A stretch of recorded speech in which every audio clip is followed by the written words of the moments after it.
Welcome, we're your hosts Alicia and Whitney on Coming Up Higher, where we're creating space through conversations, special guests, and inspiration for you to come up higher in the things of Christ in everyday life. Well, welcome everyone to Coming Up Higher. This is Alicia and Whitney, and we are so excited today to be interviewing a great friend of ours. We first met Mr. Pastor Charlie Ash on the mission field. We were actually met at an airport. We were all heading to Honduras. It was going to be in the same group, and we ended up meeting at the airport at one of our layovers in the States, and we're like, hey, we're going to the same place, going to be on the same team ministering, and just throughout that trip and stuff, we all just realized it was like instant family. Yeah. And for those of you that have like been on the mission field or have gone on trips like that or worked in a new environment with people of the same faith, you realize it's just like an exponential growth and bonding time, because you're just put under these such emotional circumstances, and you witness so much, and you work together and see God move, that it's just you just grow together so quickly. But so we're excited to share with our brother, and he's actually has a really interesting testimony with a music industry background. He was nominated for a Dove Award in the Christian music world, and was a part of various bands like The Altered and Ash Monday and Heather, and signed with a few record labels as well. And the Lord called him on a journey from the music world to the ministry world, and now he's been a pastor at Fountain Family Worship Center for about 12 years, and has his doctorate in theology. He's a smarty pants. So we just want to welcome Charlie Ash to the Coming Up Higher. Hey. Thanks for having me. Yeah, we're glad, and we've already laughed off recording today. Yeah. Had a few laughs, which is common with us, all three of us. I know, that's the thing. We're always like, every year we'll go to Pastor Charlie's church, and it's just like, all right, when's the next time we're supposed to go? Because I'm ready to laugh until my cheeks hurt. And yeah. When is the next time you're supposed to go? We need to set a date. Yeah, after this, we'll maybe look at our calendar and see if we can't get that scheduled.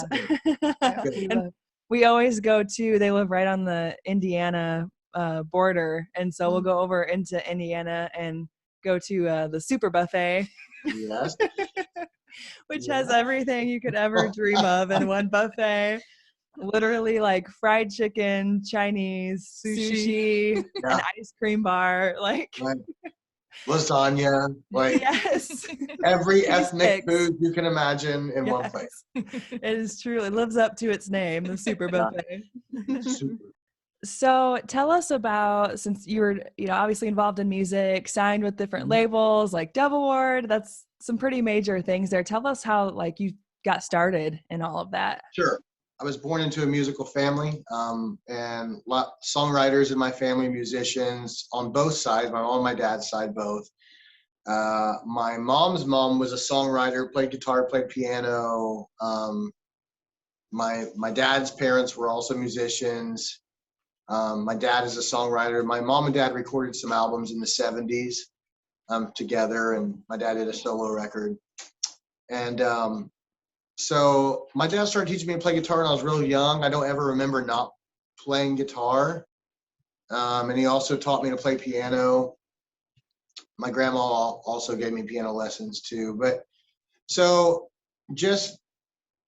I was from the age of like 3 years old on, I mean, we were singing at church, and then my brothers and I, when I was like 10 years old, we started a band. We can only play like 5 songs, but that's all we had to play, because we would just open for my dad's band wherever he went, and we'd do like, a few songs. And so then, all through high school, I was in a band. I was in a Christian rock band all through high school. With some of my buddies and some couple cousins. And then when I got out of high school, I I went to Bible college and did an internship at the home church, and they hired me as their youth pastor. And so I was sort of playing music a little bit. I was also helping lead worship at the church and stuff like that still.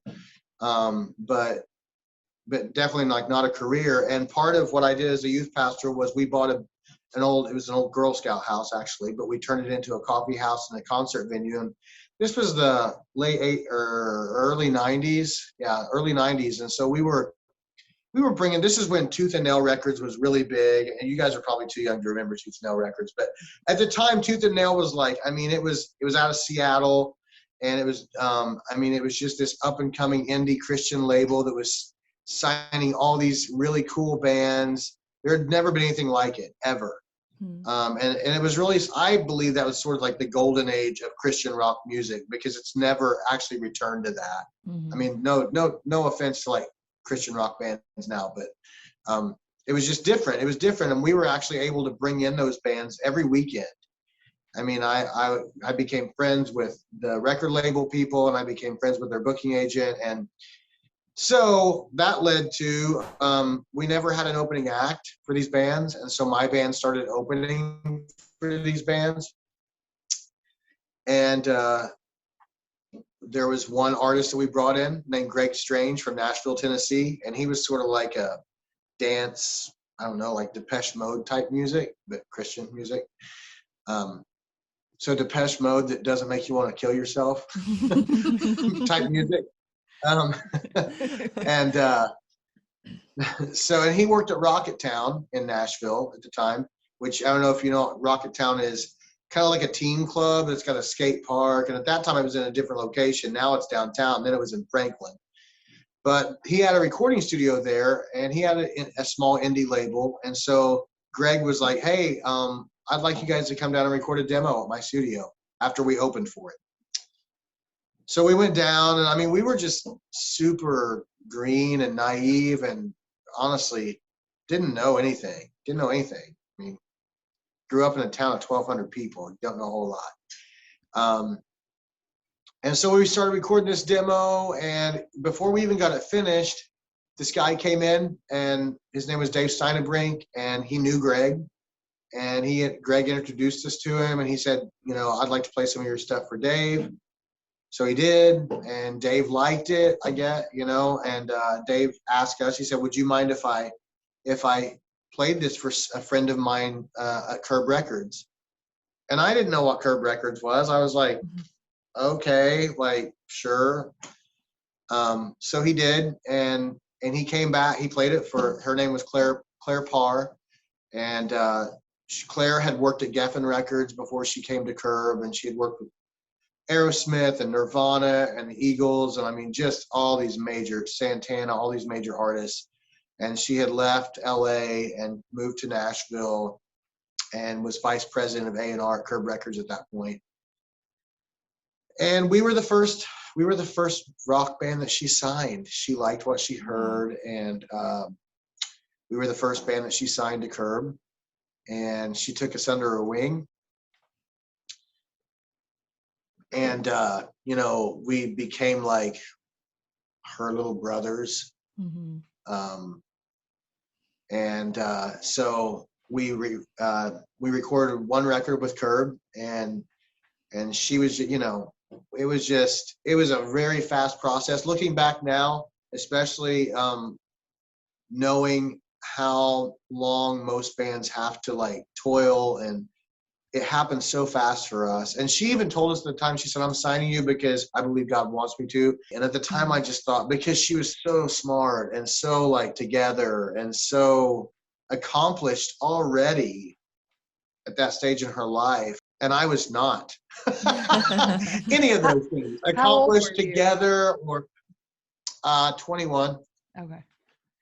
21. So what was that like, as far as being so young? It really wasn't something you were looking for. I mean, it just kind of sounds like, I was opening for bands at this coffee shop. Someone discovered us, XYZ, so how did that? It was very much like that. Yeah. So how did do you feel like it just kind of was something that may have happened too quickly, or for being so young, or kind of like what was the spiritual journey behind that? Because like I know sometimes when huge opportunities are put in young people's Yeah, laps, it's kind of like can be heavy, you know. it was Claire. One of the things that she was really good at, she was super protective of us. Mm. Really protective of us. I think because Claire had been like I said, she worked with Nirvana, so she saw, like, she was friends with Kurt Cobain. She saw the whole, she saw him devolve, Mm. and eventually take his own life. She saw the struggle that he had with addiction, and it's one of the reasons why she wanted to start working in the Christian music industry. She told us that because it was so devastating for her. So to answer your question, I mean, looking back, I think it was a blessing. It changed my life. I mean, Claire and that record deal changed the trajectory of my life. Changed who I was, changed who I am now. It still informs every decision that I make, what the things I learned during that time. But it was a lot. It was a lot for us. I was 21 when it all started. It lasted for about 5 years, and then we moved on to another label. But I think one of the things that was hard was we were so sheltered growing up here in this small town, which I moved back to. That's where I pastor. But we were traveling the country. We were in everywhere, every state. Started opening for bands and playing festivals with bands that we had looked up to. I mean, the band. I was a boy. I mean, I really was, because I mean, there were bands that I had grown up listening to, and suddenly I was sharing a stage with them, or we were opening for them, or we were playing at the same festival, and I'd be backstage with them, standing side stage, and look over, and there's this guy that I'd like idol. I mean, it sounds terrible, but I'd idolized my whole life or whatever, looked up to them, and this is not, and I'm not going to name any names, or this isn't to put anyone down. This is more about how young and impressionable I was, and probably a cautionary tale about putting people on pedestals, but the illusion is better than the reality a lot of times in those situations. I mean, because the truth is all those people were just people. They were just people who had their own journey with Jesus and their own things going on, and they weren't perfect, and they were all struggling with something, just like we all are. And I think as a 21-year-old, and really young for 21, honestly, I wasn't grown up at all. I thought I was. I think it did take its toll. There just came a point for me where, I got to where I didn't want to give my testimony. We were doing interviews for magazines and on TV and at, GMA Gospel Week, and there would be these press junkets where you were just lined up and you just go right from one thing to the next and ask the same questions. Tell us how you came to Jesus. And at some point I felt like I almost felt, and probably this was my impression of it. I'm not saying this is how it was, but my impression was that, like, I have to be a good enough Christian to sell records. You know what I mean? Like, if I didn't give a good enough testimony, like, it was going to affect record sales. And so I was like selling my testimony, selling my faith. I really became sort of bitter about it, and didn't want to do it, because I just felt like I was sort of prostituting my own experience with the Lord. And at some point, like, I think there came this thing in me where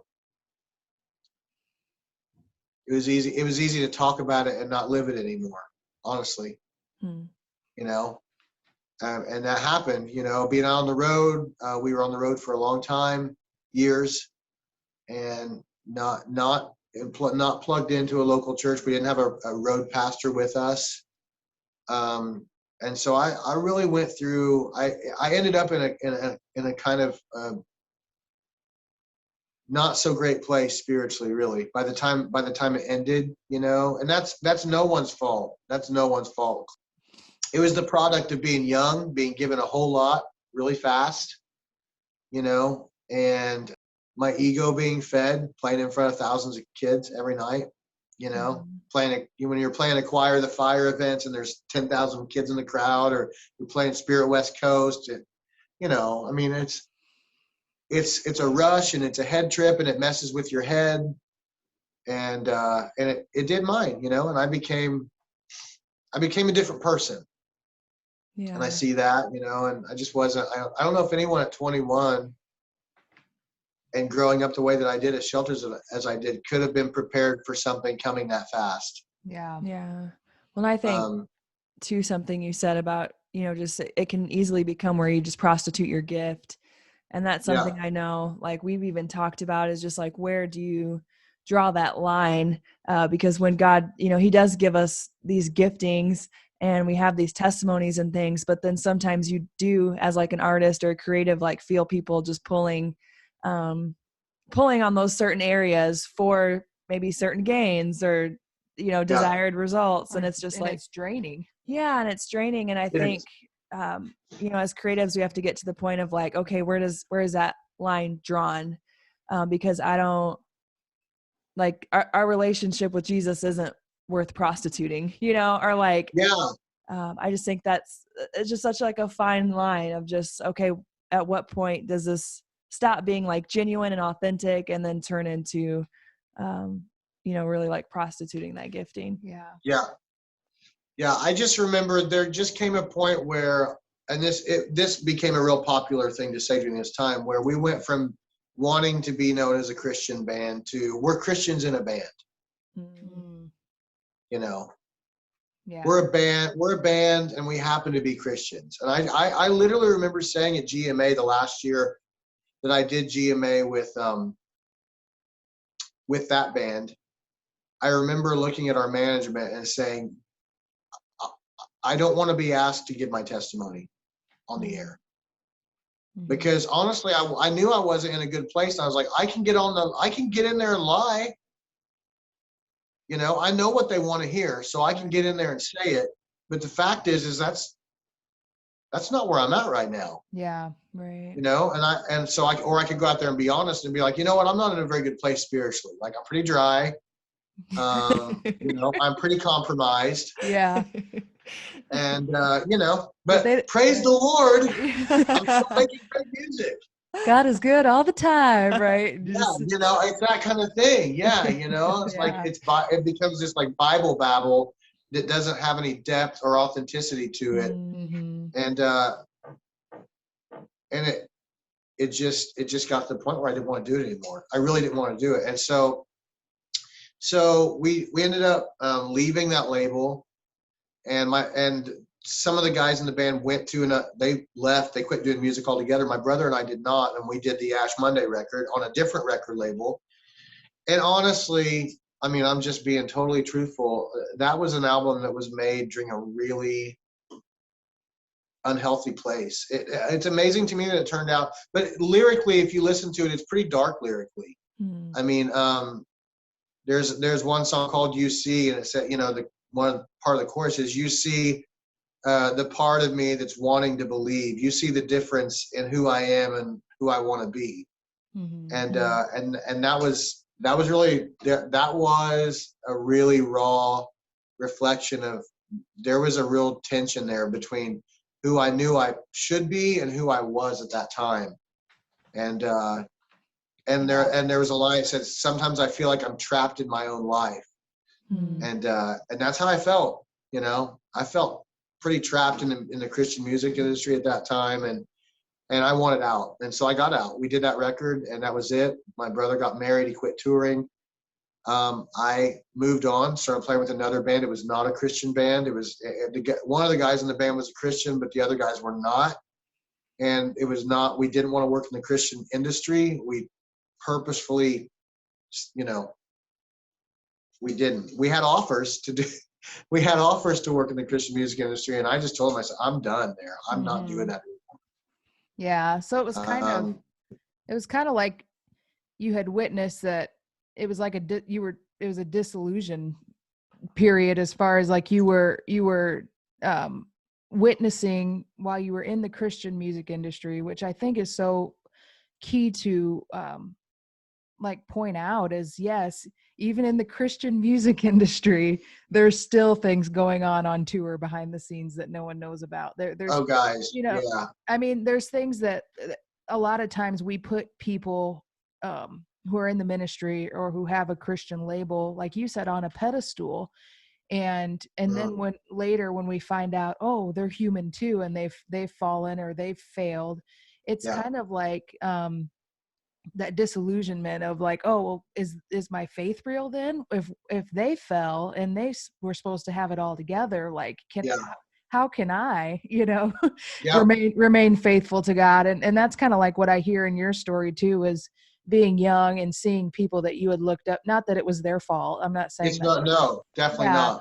But there is something to kind of like you said, a cautionary tale of when we come to Christ and when we're building that relationship, or we're starting that ministry, or we want to be Christian artists, or we want to be Christian business owners, or whatever, what foundation are we building that on? Right. And who are we in it for, kind of thing? Or are we in it for the face-to-face communion with Christ? And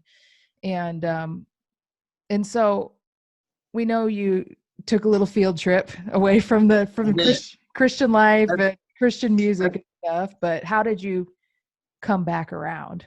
So and I'll share that real quick. I want to say something, because I don't want to paint it like everyone in the industry was like hypocrites. Or one really cool thing, and this, I'm not friends with Amy Grant, so before I say this, I don't want to make it seem like that, but I did one time. We did an event with Amy Grant, and I remember, and this was at a time when I was not in a good place. I didn't want to talk about on stage. I just wanted to play the songs. I didn't want to be expected to like give a big testimony on stage. And I remember standing backstage, and her and I were backstage at this event, and we were getting ready to go on.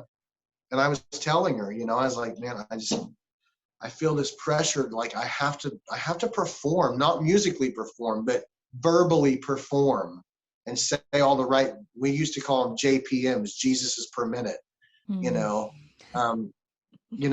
have to like name drop Jesus. The more times I do, like the more CDs will, and she just, and Amy had, the world knows Amy, she's awesome too, by the way. She was always super kind and really sweet to me, but she's gone through some hard things, she's gone through some hard things, and the Christian community was not always kind to her when she was struggling. And she gave me some really great advice. That night she said, you don't have to go out there and let your songs speak. If you don't feel like saying anything, let your songs speak for you. But you don't have to be inauthentic. You don't have to go out there and fake it. And that was really the first time anyone had said that to me. And I feel like that came from a place of real, like, she had kind of been there, maybe was there even at that time. But so there were some really great people all along the way that got like that God put in my path, that encouraged me to be authentic and encouraged me not to hide where I was at, and to sort of be open about it, because, you can't heal a wound that you say isn't there. Yeah. And I was kind of wounded and I needed to be healed. But as long as I kept denying that I was wounded, that was never going to happen. And so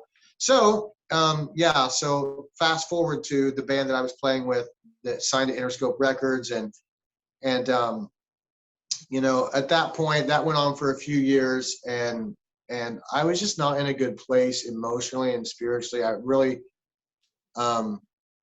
I was living in Nashville at that time. We had moved. I had moved. My brother and I both had moved, and I was just unhealthy in a whole bunch of ways, and wasn't really plugged into a good church in any significant way.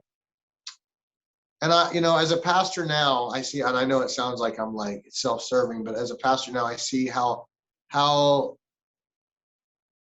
how integral a part that was in sort of my spiritual wilderness was that during that time I was not plugged into a church, you know, and it's so essential. Fellowship and communion and accountability and a family of faith that you're plugged into and being engaged with is so essential to being spiritually healthy. I mean, we're not meant to be Lone Ranger Christians. And that's sort of what I was doing, and I was failing at it miserably. And so I decided to take a few months. I thought, you know, I had some money, and I thought I'll come up to Illinois. And I had a little sister who's 16 years younger than me. And I thought I'd come up here and spend some time seeing her. I'd missed most of her childhood because we were on the road. So I came back up to Illinois and rented a house. And long story short, that sort of began while I was up here. A pastor friend of mine, who was a family friend, asked me if I'd come lead worship at a revival he was having. And I remember at the time thinking, you don't want me in your church. You certainly don't want me on your platform leading worship. You know, I mean, I was at that point one of those people who would joke and say, you know, your church might burn down if I walked into it. So you probably don't want me coming. And now I hear people say that, and I'm like, no, it won't. Yeah. And so, but anyway, I couldn't tell him no, because he, you know, I loved him, and his sons were friends of mine. So I said yes. And what was supposed to be a week revival turned into a 3-week revival, and God got a hold of my heart, and that began for me sort of the prodigal's journey back to the house, you know, the Father's house is what I always say. Mm-hmm. And it wasn't a straight road back. There were like curves all along the way, you know, and I'm like spiritually, I think a little ADHD, you know, I get like distracted. Or I did at that time. The Lord sort of helped me with that. But at that time, especially, man, I would get distracted. You know, I was just not mature in my faith. And I think a lot of that has to do with, you know, something I was talking to someone else about. I was talking about today with someone else. I was one of these people. I was raised in the church. I wasn't raised in the Lord. Mm-hmm. And I think there's a whole generation of folks like that. They were raised in the church, but they were raised to maturity in the Lord. And that was me. That was me. And I'd been to Bible college and I'd been a youth pastor, but I was still not spiritually mature. Mm-hmm. And so anyway, that began the thing. And, you know, there was one more detour along the way, because I got out of my record deal with Interscope and started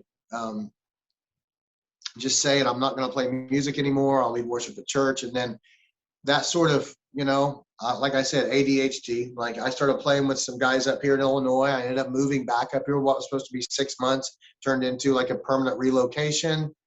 It went nowhere, and it really went nowhere, I know, because God wasn't going to let it go anywhere, because He had brought me back here not for that purpose, but for something else. And so, but in the course of that, I met a guy named Gary who owned a big paintball place and a big warehouse, and we started a music venue, and we were having bands in every weekend, and my band played there a lot, and we had a huge following here. And Gary, none of us were really, it's so funny how, you know, God spoke through a donkey in the Old Testament, so He can use anyone. I'm not calling my friend Gary a donkey, by the way. But sorry, Gary, if you're listening. Yeah, none of us were engaged in church, but Gary starts going, hey, Charlie, I think that we need to you know, we got all these kids here every weekend. We need to be giving them something more than rock and roll. We should start a youth group. And I'm like, there's no way I'm doing that. Mm-hmm. I've been a youth pastor 2 times already. I was like, you don't know what you're asking. Well, he wouldn't let it go. And so we started a late night worship service on Sunday nights, and that was the birth of Fountain. Fountain Family Worship Center. And it was just a Sunday night worship service that we started. I led worship. I wasn't even preaching. I'm like, I'll lead worship. That's my wheelhouse. Like, I can play the piano or guitar. I'm not preaching though. I knew I was called to preach when I was 13, but I didn't want to do it. I did not want to be a pastor. I did not want to be a preacher.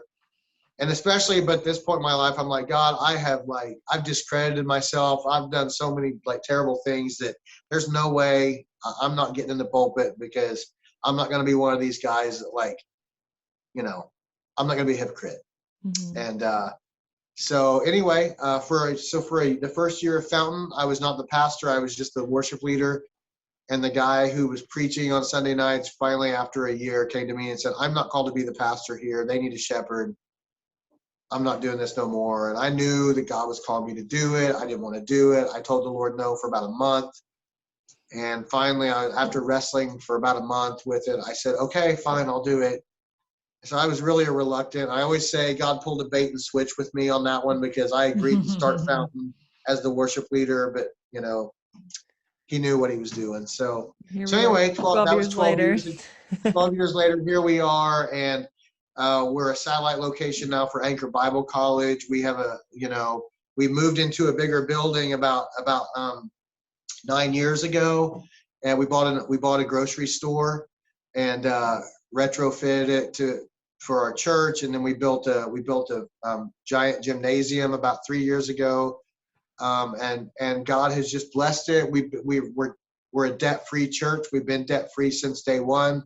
Wow. And that was, and glory be to God, not to us. But, most independent church plants, we're an independent fellowship. Most independent church plants statistically don't last more than 5 years. Mm-hmm. And if they last 10 years, they usually fold after 5 or 10 years. And we're 12 years in now. We grew in 2020. Most churches were in decline. Mm-hmm. Fountain grew.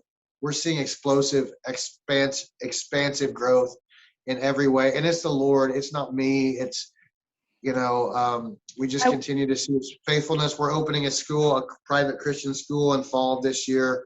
That's going to be fully accredited through Liberty University. And, we've just seen God's faithfulness over and over again. Yeah. Even, and it's been in spite of me most of the time. It's always been. I don't want to ever say it's been because of me. I don't know about that, because I was just about to say, I think you're, like, from when we visited, just your pastor's heart and how you're downplaying yourself a little bit, but there's just such a community at Fountain that we just love. Like you said, that local church body, that it's a family, that you guys do life together. It's a precious group of people that even like from what I've witnessed is just you seeing giftings in some of your church members and calling them, I want you to be a deacon, I want you to be a deaconess. Just things like that. I really, when you say you felt called at 13 to be a pastor, like those giftings, the Lord has been honing you in on those really through the whole journey, through the ups and the downs and the curves. Absolutely. And I even, like, when you were saying some of your song lyrics from the Ash Monday album, and that's what I love about our God, is that He uses even our deepest, darkest places where we're saying, I'm having some unbelief, I'm having some doubt, I feel like I'm trapped right now in the life that I am, and I feel bad for even thinking these things, because I know you're God and I know this and that, but like God still used it. Or when you got called to do that, when the pastor asked you, come lead worship at this revival, you're like, I feel so unworthy, all of this stuff, but He still used you. And I think that's I think that's such a testament to our God, that the enemy and even our own thoughts, we want shame and doubt and all these things and our sins to create that separation. And the Lord's arms are open the whole time and say, no, you're my child. Like I know all these things, and I still want you near, and I still want you to walk in the fullness of your giftings. And I delight in that. And I think that's really cool. Well, I just think, like, too, vulnerability is something that I think in the days moving ahead is just, like, going to be necessary if we're going to, like, actually, foster, like, any kind of movement or any kind of, like, true relationship with Jesus and, like, leading people to Jesus. Like, it's going to, we can't do the fake Christian thing anymore. We can't, like, do the fake it till we make it. Like, we're gonna have to be open about, hey, I'm not perfect, I did have these doubts, or I did do these things, but God has used everything, like, in spite of my decisions, like, God's met me where I'm at. I think, like, the world that we live in needs to hear that, they need us to be vulnerable, because then they can relate. And we can lead them to the only true source that they're looking for, but they don't know that they're looking for. Right. That's so good. Yep. And I think, Absolutely. I guess a question I have for you as we like wrap things up is just, if you were in the music world, like, kind of had a field trip with God but came back and into the church, and now you're like pastoring, but yet we know, because we're such good friends with you, that you're still creating music and all that. And so I guess, like, how do you feel like God is kind of like connecting all of the dots, as far as like he's called you to be a pastor, but yet you still have this incredible gifting with music, and like, I guess God is leading you with all that. For the first time in my life, I released I guess you would call it a worship record in 2015. And I've continued to create music ever since then. Now, not all of it is like worship music. Not all of it's even, some of it's not what you would call Christian music. In other words, it probably wouldn't get played on Christian radio. Obviously, it's not satanic music, but you know what I'm saying? I mean, like, some of it's just like relationship type songs and things like Positive. that. Yeah. It's all informed by, the interesting thing is, like, anything I write is going to be informed by my faith. Right. So whether I'm writing about Jesus or writing about my best friend or my mom or my dad, it's all informed by the fact that who I am is a child of God. Yeah. That I am who he says I am. Amen. And so anything that I write is written from that perspective, from a perspective of someone who has received grace and mercy, someone who has been redeemed and healed and set free and made whole, and is in awe of the Lord Jesus. And so, and knows that he is the only place that you find peace and joy and freedom and healing and all those things. And so, I continue to make music. I released in 2019, I think like 7 singles just digitally on every Spotify and iTunes and everything. About like 2 or 3 of those were what you might call like Christian songs. The rest of them were just songs about life and people. And I'm actually in the process right now with, we just started last week, actually, is the worship team and I at Fountain we began recording we're doing a worship record. Of original music that we have written for Fountain. And so we'll be working on that in 2021 and probably releasing it sometime next year. So we're excited about that. And so, I'm doing that. I'm still recording other stuff, like solo stuff. That's good. That's what I just wanted, like, the listeners to see, is that, like, we can have different giftings and God call us to like different things, but like not have to totally neglect one for the other. Like, just as God called you to be a pastor, like that didn't cut off that he still gave you this incredible talent as a musician. Yeah. And just the neat ways that you're getting to like weave that in, like the worship album at church, and even just doing side projects for fun. Like, sometimes as creatives, like, we just feel like, oh, we need to make money from this, or it needs to be something that can be played on radio. Like, that's, we've been told different times, like, you need to follow the structure so that radio will play it. And it's just like, sure, what if we don't want to follow the structure? That's not how we created it to be. And so, so I just wanted the listeners to hear that from a fellow creative. And I later too, I want for our fam club members, we're going to share a story with Pastor Charlie about when we went door to door in your community, inviting people to church. There's a cool story that I want to share for the after scenes with that. But go ahead and tell us where people can find your music, if you have a website or the church's website, or where they can find it. Sure, we don't. Yeah, no, there's no website. If you go on Facebook, the church has a Facebook page. I've got a Facebook page. It's my music page. I've got one for my private, but my music page is Charlie E. Ash. And the reason is I use my middle initial because, believe it or not, there's actually a British band called Charlie Ash. Oh. So I couldn't even use my name. That's funny. So that's why I use my middle initial. I wouldn't have otherwise. But so, and if you go on any digital format, Spotify, iTunes, Pandora, Amazon, you can find my music there. And if you go to Facebook and you look at Fountain Family Worship Center, you'll find our Facebook page. Well, thank you, Pastor Charlie, so much for coming on here. Vulnerability and sharing. Thank and everything. you. So, We Thank you so much. And for those listeners, if you're wanting to hear some of the after party, the stories that we're going to talk about with Pastor Charlie, you can become a Fam Club member by going to our website, aliciawhitney.com, and there's a tab at the top for the Fam Club. And you can become a subscriber, and you're supporting our ministry, and you're also getting exclusive and special content from yours truly. So thank you so much, guys. Have a great week, and we'll see you next week on Coming Up Higher. So you may have heard us mention the Fam Club in past episodes or on social media.